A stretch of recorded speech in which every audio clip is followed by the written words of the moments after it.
फरीदाबाद के सेक्टर 24 मुजेसर स्थित एक निजी केमिकल कंपनी में सोमवार शाम करीब 4:15 बजे हुए सिलसिलेवार विस्फोट ने पूरे औद्योगिक क्षेत्र को दहला दिया। कंपनी में सीएनसी मशीन से मेटल शीट कटिंग का काम भी होता है।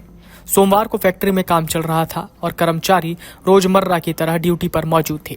इसी दौरान परिसर में रखा एक केमिकल ड्रम अचानक फट गया और उसके बाद एक एक कर करीब 20 से 25 ड्रमों में विस्फोट होने लगे। तेज धमाकों और उठती लपटों से अफरा तफरी मच गई और काम कर रहे कर्मचारी आग की चपेट में आकर बुरी तरह झुलस गए। प्रारंभिक जानकारी के अनुसार हादसे में 40 से अधिक लोग घायल हुए, जिनमें कई की हालत बेहद गंभीर बनी हुई है। धमाकों की सूचना मिलते ही पुलिस और दमकल विभागों की टीमें मौके पर पहुंची। करीब 20 से ज्यादा एम्बुलेंस घटनास्थल पर लगाई गई और घायलों को तत्काल अस्पताल पहुंचाया गया।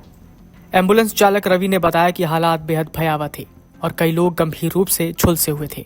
बचाव अभियान के दौरान पुलिस कर्मचारी और दमकल विभाग के जवान भी आग की चपेट में आकर घायल हो गए।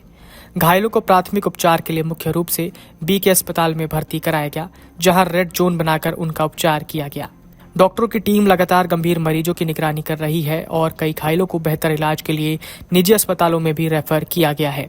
अस्पताल प्रशासन ने संक्रमण और सुरक्षा कारणों से परिजनों के प्रवेश पर फिलहाल रोक लगा दी है।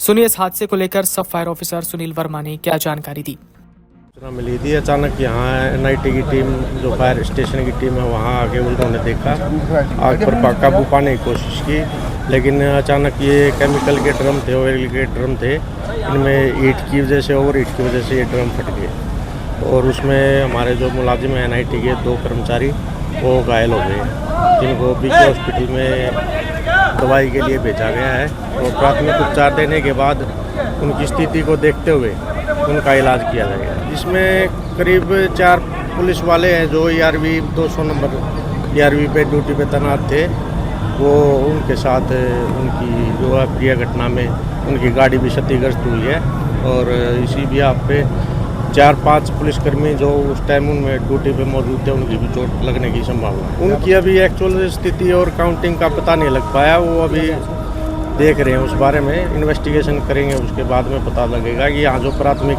काम करने वाले आदमी थे उनको चोट कितनी लगी है और कितना वो घायल हुए हैं। फायर ब्रिगेड के लगभग पूरे फरीदाबाद डिस्ट्रिक्ट से लगभग 12 के करीब गाड़ियाँ आई हैं, जिनमें से NIT fire station sector 15, IMT 69, sector 31, sector 25, सभी स्टेशनों से 2-2 गाड़ियाँ, सेक्टर 25 से 4 गाड़ियाँ फायर स्टेशन की आई।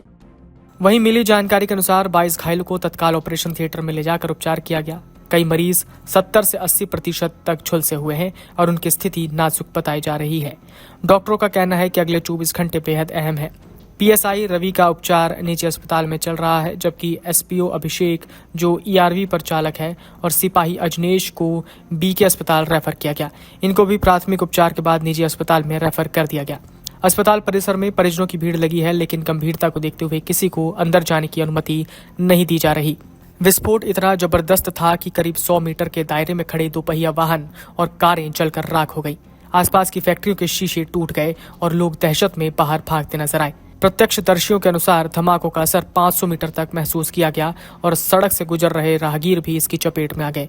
कई लोगों को हल्की चोटें आईं और आसपास के क्षेत्र में धुएं का गुबार छा गया, जिससे दृश्यता कम हो गई थी। औद्योगिक क्षेत्र में काफी देर तक अफरा तफरी का माहौल बना रहा। कंपनी के मालिक विजय मोगर भी इस हादसे में गंभीर रूप से झुलस गए और उनका उपचार जारी है। बताया जा रहा है कि धमाके के समय वो भी परिसर में मौजूद थे। वीडियो डेस्क अमरउजाला.com। आपके राज्य की खबरें, आपके शहर की खबरें सबसे पहले जानने के लिए देखते रहें अमर उजाला।